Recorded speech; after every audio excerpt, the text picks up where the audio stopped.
पड़ी रहती थी, बाद में उठाकर निर्माल्य में चली जाती थी, निर्माल्य में से उठकर इधर पानी में चली जाती थी। आज दुनिया के लोगों ने इस बेलपत्री के महत्व को समझा, जब समझा तो उठाकर जब खाना चालू करा तो अब मंदिर में एक बेलपत्र भी फालतू पड़ी नहीं दिखती। उसकी औषधि समझ में आ गई कि उसमें औषधिता कितना है। ठंडा नहीं कर रहा है, उसमें औषधिता कितना। बोलो सही है कि गलत है? जब तक नहीं समझते थे बेलपत्री चढ़ाया और आ गए। अब तुम बेलपत्री चढ़ाते हो तो तुम्हारी बेलपत्री चढ़ी हुई देखकर दूसरी रुक जाती है, ये चढ़ाएगी, मैं उठाऊं। बोलो सही है कि गलत है? तुमने चढ़ाया, वो इंतजार करती है कि ये चढ़ा के हटेगी और मैं उठा कर ले जाऊंगी। एक एक शंकर जी के मंदिर में बेलपत्री नहीं मिलती। महाराज भी परेशान है कि पहले तो मिल जाती थी तो धोखे चढ़ा देते थे, आज के जमाने में एक नहीं मिले, जो मिले लोग अपने घर वालों के लिए लेकर चले जाते हैं। और सिद्धता है, शिव जी पे चढ़ी हुई बेलपत्र शुगर, बीपी, थायराइड, ऐसी कोई बीमारी हो, बड़ी से बड़ी बीमारी में भी अगर शंकर भगवान पे चढ़ी हुई बेलपत्र कुंडकेश्वर महादेव का नाम लेकर खाया जाए तो वो बीमारी हटना चालू हो जाती है। शिव तत्व समाया है। भगवान ने ऐसा कोई पौधा नहीं बनाया जिसको औषधि नहीं, भगवान ने ऐसा कोई शब्द नहीं बनाया जिसमें मंत्र नहीं, और भगवान ने ऐसा कोई मनुष्य नहीं बनाया जिसमें गुण नहीं। उसमें गुण तत्व है, रस तत्व है। अपनी क्वालिटी को पहचानो, अपनी क्वालिटी। अच्छा बोलिए, ये भिलाई में, ये इस्पात नगर में लोहे का सरिया बनता है कि नहीं बनता? अरे बोलो, जम के बोलो, बनता है। लोहे के सरिये की एक फैक्ट्री है कि बहुत सारी है? जम के बोलते जाओ, बहुत सारी है। आप जिस फैक्ट्री में जाओगे, उस फैक्ट्री के व्यक्ति से पूछोगे कि आपके यहाँ का लोहा कैसा है, तो वो क्या बोलेगा? साहब सारे कंपनी में अपनी कंपनी का माल एक नंबर है।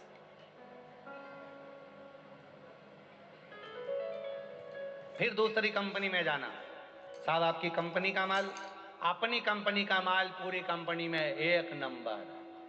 कोई कंपनी वाला ये नहीं कहता, फैक्ट्री वाला, कि हमारे यहाँ का माल बेकार।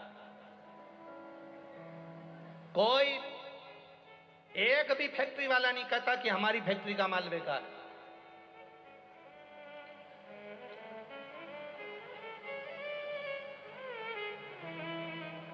बस जैसे प्रत्येक फैक्ट्री में घूमोगे, प्रत्येक फैक्ट्री का मालिक कहेगा हमारी फैक्ट्री का माल अच्छा है, ऐसे ही दूसरे दूसरे धर्म में जाओगे, हर धर्म का व्यक्ति कहेगा हमारा धर्म सबसे अच्छा, हमारा धर्म सबसे अच्छा, ना हमें दिया लगाना पड़े ना अगरबत्ती लगाना पड़े, हमारा धर्म सबसे अच्छा।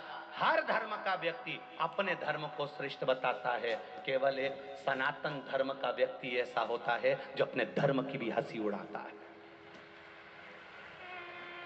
कभी कभी वो भी कह देता है, अरे क्या रखा है दिया लगाने से, अरे क्या होता है अगरबत्ती लगाने से, अरे क्या होता है भगवान के मंदिर जाने से, अरे क्या होता है शंकर जी पे जल चढ़ाने से। अपने धर्म का व्यक्ति सनातन धर्म में पैदा होने के बाद भी सनातन धर्म पर उंगली उठा देता है कि मंदिर मत जाओ, देवालय मत जाओ, शिवालय मत जाओ, भगवान के पास मत जाओ, एक लोटा जल मत चढ़ाओ, बेलपत्री मत खाओ, पानी चढ़ाओ मत पियो। अपने धर्म का व्यक्ति भी कभी कभी उंगली उठा देता है।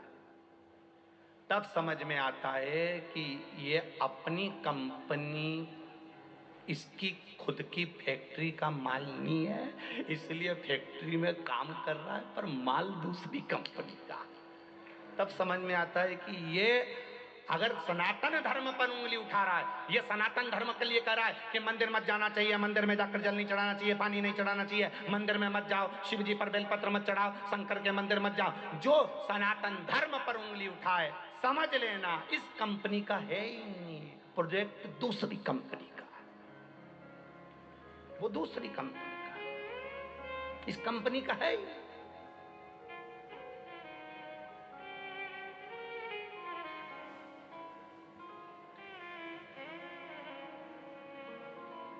कितना भी छोरा गंदा हो, कितना भी बेटा बेकार हो, फिर भी माँ बाप होते हैं, माता पिता होते हैं।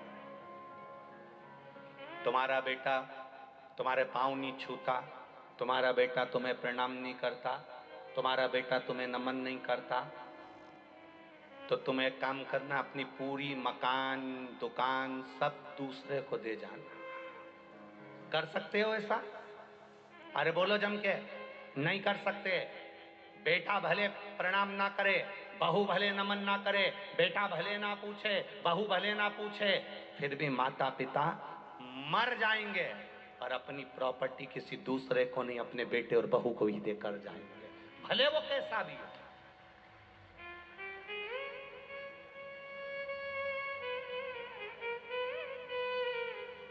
और दुनिया को लगती है ये प्रॉपर्टी मेरी है, ये सत्ता मेरी है, ये वैभव मेरा है, ये कुर्सी मेरी है, ये जायदाद मेरी है, किसी की नहीं हुई है, किसी की।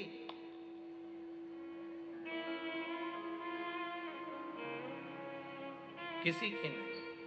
थोड़े दिन तुम्हारी है, थोड़े दिन बाद फिर किसी दूसरे की हो जाएगी, फिर तुम्हारी है, फिर किसी दूसरे की हो जाएगी। हमारा भ्रम है, हमको लगता है ये अपनी है, ये हमारा भ्रम है। नागपुर के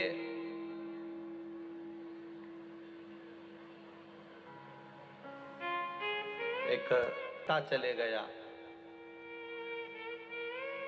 21 में वो 7 वर्ष का बेटा बीमार पड़ गया, उसके लीवर में पीलिया हो गया और वो बेटा भी मर गया। जरा ध्यान देना, नागपुर की यह कथा है। बेटा मरा, संपदा किसके नाम करी जाए? उसके बेटे के नाम कर दो। परिवार वालों ने सोचा बहू युवान अवस्था में है, कहीं दूसरी शादी कर लेगी, चली जाएगी, धन चले जाएगा, बेबहू चले जाएगा, तो बेटे के नाम कर दिया। बेटा भी चले गया, अब संपदा किसके नाम करी जाए? अब प्रॉपर्टी किसके नाम करी जाए? अब जायदाद किसके नाम करी जाए?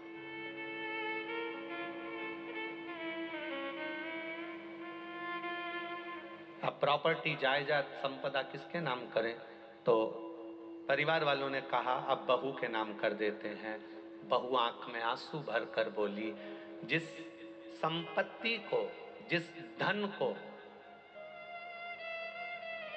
जो मेरे पति के नाम थी वो पति की नहीं हुई, जो संपत्ति जो धन बेटे के नाम करा वो बेटे की नहीं हुई, तो वो संपत्ति वो धन मेरी कैसे हो जाएगी?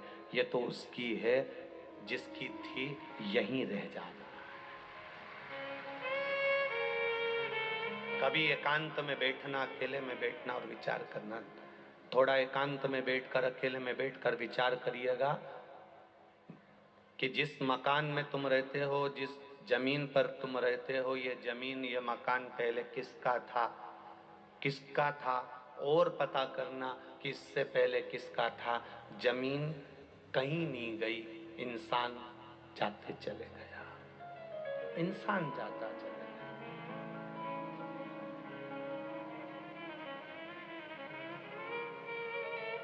कोई नहीं,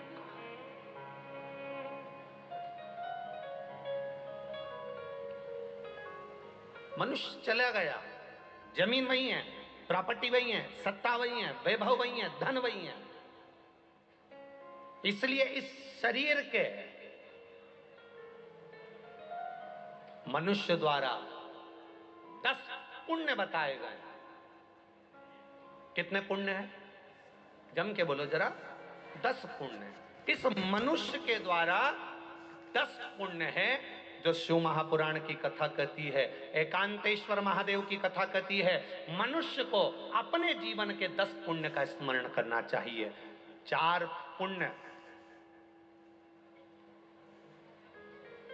4 पुण्य मनुष्य की सुंदर आनंदमय वाणी के हैं। 4 और 3 पुण्य मनुष्य के शरीर द्वारा होते हैं और 3 पुण्य मनुष्य के मन द्वारा होते हैं। 4 मनुष्य की वाणी से पुण्य होते हैं, 3 पुण्य मनुष्य के शरीर से होते हैं और 3 पुण्य मनुष्य के मन से होते हैं। कितने हो गए? जम के बोलो जरा। 10 पुण्य हैं, उसमें 3 पुण्य है मनुष्य के शरीर से जो होते हैं। पहला पुण्य है मनुष्य के शरीर से होने वाला, दोनों हाथों से दान देना। दान का मतलब ये नहीं होता कि आप अपने धन को हर कहीं लुटा दो। दान का मतलब है तुमने देखा कि हाँ साहब यहाँ भूखे को भोजन मिल रहा है, तुमने देखा यहाँ प्यासे को पानी मिल रहा है, तो दान की महत्वता है। मालूम पड़े तिजोरी भर ली और तुमने दे दिया, उस दान की कोई महत्वता नहीं है। दूसरे नंबर पर है इस शरीर द्वारा 3 पुण्य करते चलो। पहला दान करते चलो, दूसरे नंबर का रक्षा करते चलो। रक्षा से मतलब है बन सके पड़ोस में नातेदार, रिश्तेदार, कुटुंब, कबीले अपने जो परिचित रहते हो, उनके जीवन में अगर कहीं थोड़ी तकलीफ है तो उनके जीवन में तुम भी थोड़ा सा खड़ा होना चाहिए। थोड़ा सा खड़ा होना चालू करो, थोड़ा सा खड़ा होना, थोड़ा उनके सुख दुख में शामिल होना प्रारंभ करो।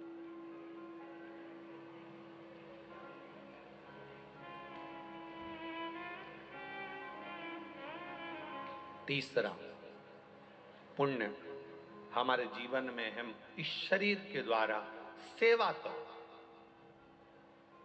यहां पर इतने लोग कथा श्रवण करने आए हो, आपसे निवेदन है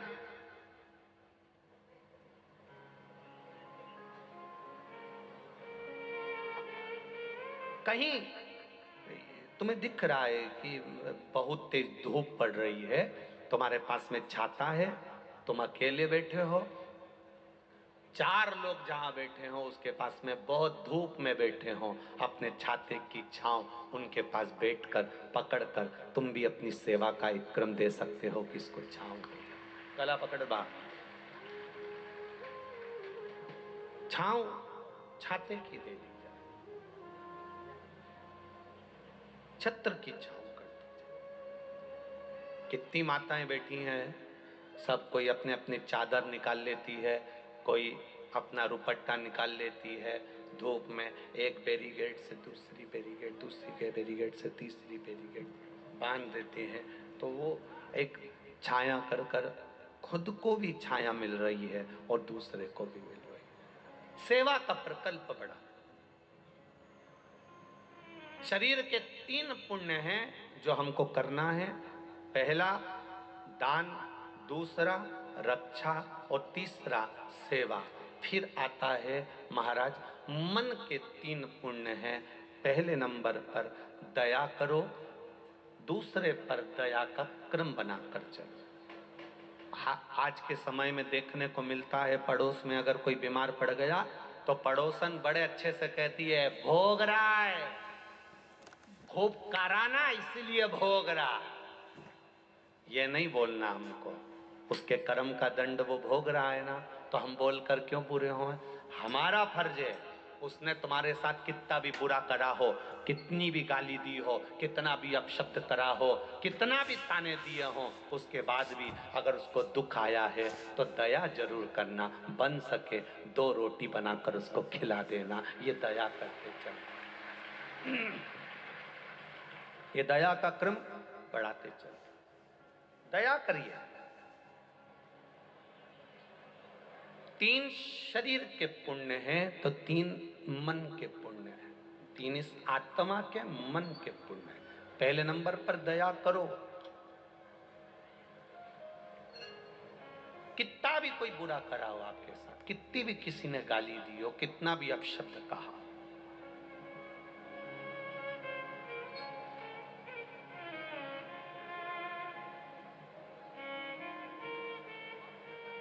दया छोड़ना नहीं है। कई लोग तो दया को भी बांट लेते हैं। तूने मुझे जगह दी थी क्या जो मैं तुझको एक गिलास पानी दूं? काय को दूं? नहीं देना, जा। तू तेरी गाड़ी में मेरे को लेकर गई थी कथा सुनने, बस तो फिर आज से तो तू बस मेरे से बात ही मत कर।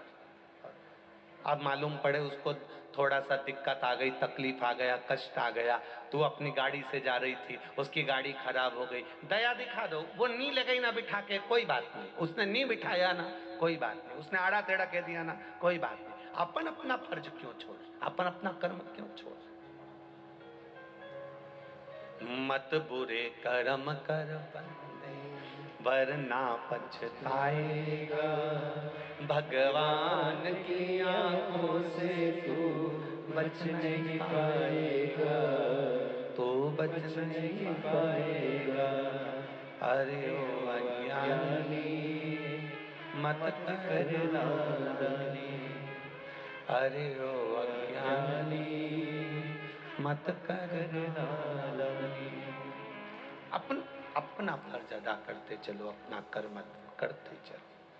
अपना फर्ज जब हम अदा करते चलेंगे तो फिर दिक्कत नहीं। दया कभी मत छोड़ो। जिंदगी में सब कुछ छूट जाए, दया मत छोड़ो। उसने जिंदगी में कितना भी बुरा करा है, करने दो। उसने तुम्हें धोखा दे दिया, दे देने दो। उसने तुम्हें गाली बक दी, बक देने दो। उसके कर्म का दंड वो भोग लेगा। अपन अपना कर्म बुरा मत कर, बुरा नहीं करिए। मन का दूसरा पुण्य है लोभ का त्याग करना। लोभ से परित हो जाओ।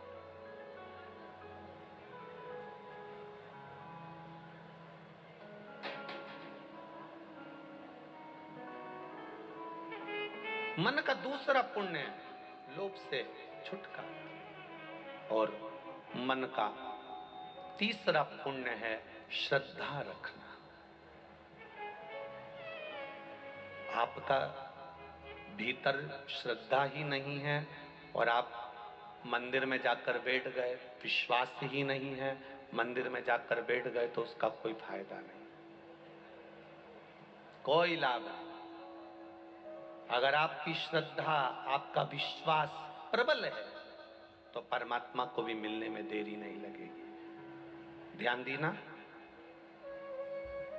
तुमरुका जी पार्वती जी को ज्ञान उपदेश देते हैं। एक बार तुमरुका जी आ गए कैलाश पर और माता पार्वती जी बैठी हुई थी और पार्वती जी भगवान शंकर की पूजन कर रही थी, शिवलिंग की पूजन। कई लोग कहते हैं क्या पार्वती जी ने, जब पार्वती जी कुंवारी थी तब शिवलिंग की पूजन करी थी? शादी होने के बाद पार्वती जी ने शंकर जी के शिवलिंग का पूजन नहीं करा? नहीं महाराज, शिव महापुराण की कथा कहती है, लिंग पुराण की कथा कहती है, पार्वती जी कुंवारी थी तब भी शिवलिंग का पूजन करती थी और पार्वती जी का मंगल विवाह हो गया, उसके बाद भी एकांत में शिवलिंग बनाकर माता पार्वती जी उसका पूजन करती थी। एकांतेश्वर महादेव, दिखावे से दूर, दिखावे से दूर। तुम मंदिर में गई, हाथ से कपड़ा ले गई, पोछा लगा रही हो और तुम सोचो कि मुझे 4 लोग देखें कि मैं मंदिर में पोछा लगा रही हूँ, मैं मंदिर में झाड़ू लगा रही हूँ, मैं सेवा करती हूँ, मैं मंदिर में आती हूँ, आरती करती हूँ, मैं मंदिर संभालती हूँ, मैं मंदिर में आकर अगर झाड़ू नहीं लगाऊं तो कोई नहीं लगाएगा, मैं मंदिर में आकर पोछा नहीं लगाऊं तो कोई नहीं लगाएगा। ये भ्रम है हमारा, इस भ्रम में हम नहीं रहते। ये भ्रम है हमारा।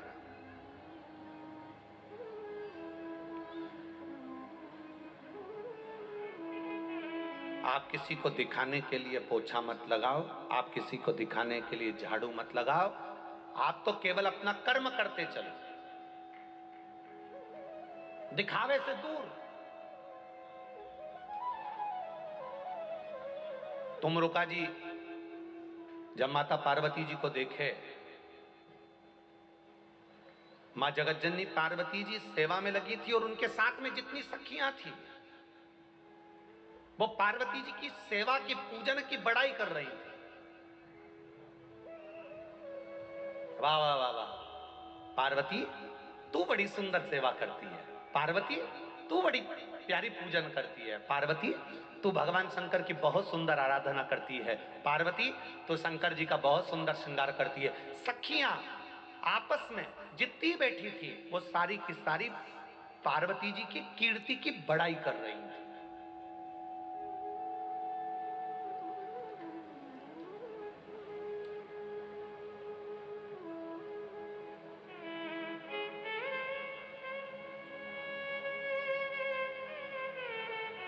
महाराज मंदिर में बैठकर आप एक दूसरे की बड़ाई कभी मत करना। दो जगह होती है जहां पर बड़ाई नहीं करी जाती है, बहुत ध्यान देना जरा। एकांतेश्वर महादेव कथा सुन रहे हो, पहला अपने छोटे बच्चे, जब तक बच्चे छोटे हैं वो पढ़ाई कर रहे हैं, विद्या अध्ययन कर रहे हैं या कोई कार्य कर रहे हैं, अपने बच्चों की बड़ाई कभी भी बच्चों के मुख पर मत करना। और दूसरी, मंदिर के अंदर बैठकर भगवान के सामने कोई भगवान की सेवा करे तो उसकी बड़ाई कभी मत करना, भले बाहर जाकर करना पर भगवान के सामने मत करना।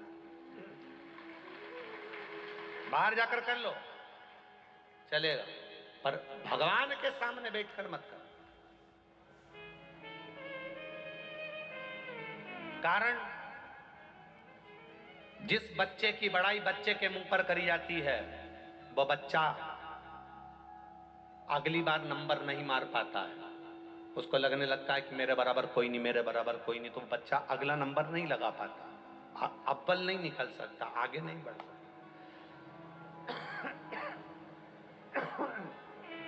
वो बच्चा अग्रण्य नहीं हो पाता।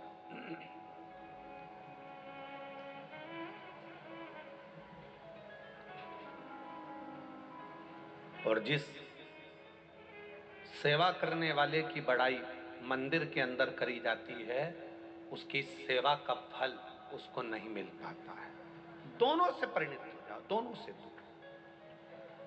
मंदिर जाओ, एक लोटा जल चढ़ाओ, भगवान शंकर का गुणगान करो, भगवान शिव का भजन करो, शंकर के मंदिर में जाओ, आराधना करो, पूजन करो, अर्चना करो, पर कोई तुम्हारी बड़ाई करे, वाह वाह जी तू आती है तो भजन में आनंद आ जाता है, तू आती है ना अच्छा लगता है, तू आती है ना तो भजन अच्छा लगता है, तू आती है ना तो चार लोग भजन करने लगते, तू आती है ना इसलिए इतने लोग आ जाते हैं। कनक, काया और कीर्ति, इन चीजों से ये तलवार की नोक है, ये इससे थोड़ा दूर रहेंगे।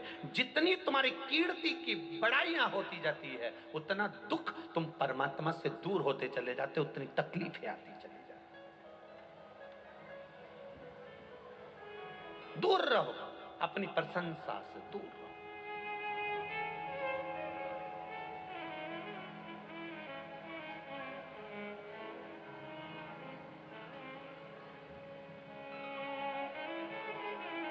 अपनी प्रशंसा से दूर रहना। कोई तुमसे अभी अभी ये विनोद जी कथा करा रहे हैं, श्री प्रेम प्रकाश पांडे जी कथा करा रहे हैं, में तुमने एक गिलास किसी को ठंडा पिलाया है, बैसाख के महीने में एक बिस्कुट का पुड़ा भी तुमने किसी को दिया है, बैसाख के महीने में एक खाने के लिए अगर एक टॉफी भी तुमने किसी को दी है, और किसी का गला अगर गीला हुआ है तो चिंता मत करना, वो परमात्मा तुझे तरबतर रखेगा जिंदगी भर। सहजता नहीं है महाराज, सरलता नहीं।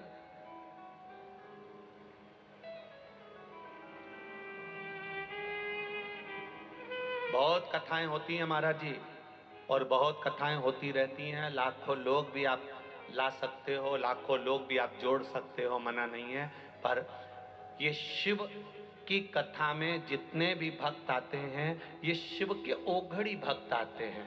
किसी कथा में आप धूप में सुबह 8 बजे से लेकर दोपहर के 5 बजे तक धूप में किसी कथा में बैठे हुए को नहीं देख सकते, जो केवल शिव महापुराण में देख सकते हैं।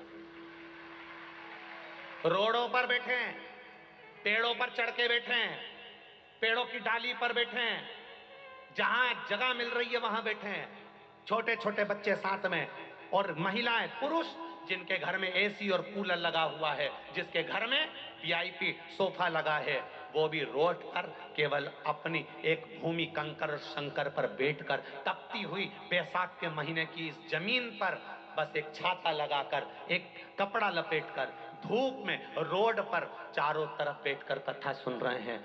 इतना बड़ा ग्राउंड होने के बाद भी ग्राउंड के चारों तरफ रोडों पर जनता भक्त लोग भरे पड़े हुए हैं। ये कोई साधारण शिव भक्त नहीं हो सकते।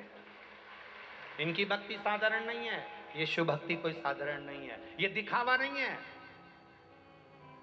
कि धन देकर बुलाया गया हो, पैसे देकर बुलाया गया हो और भोजन के पैकेट भी इनको दिए जा रहे हो। ना ना, अपने घर से आए हैं, अपना बिछाने का लाए हैं, ओढ़ने का लाए हैं, एक छाता साथ में लाए हैं।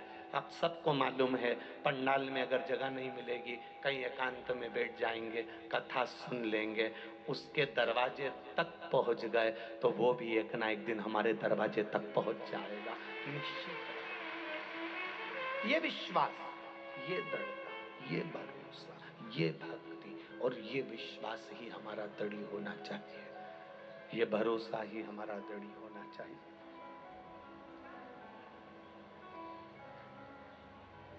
10 पुण्य शरीर के हैं, उन 10 पुण्य में हमारा पुण्य की प्रबलता में 3 पुण्य शरीर के और 3 पुण्य मन के हैं, जिसमें 4 पुण्य वाणी के हैं। उन वाणी के पुण्य में पहला पुण्य है सत्य बोलना, दूसरा पुण्य है स्वयं विद्या का अध्ययन करना।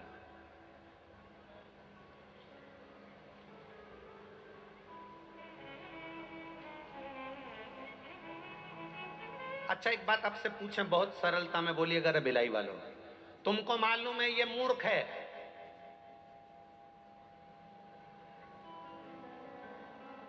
तो तुम उसको समझाओगे? अरे बोलो तो जम के। क्यों नहीं समझाओगे? इसलिए नहीं समझाओगे क्योंकि मूर्ख से माता भिड़ाओगे तो तुम उससे बड़े, अरे बोलो जम के बोलो जरा, उससे बड़े मूर्ख हो।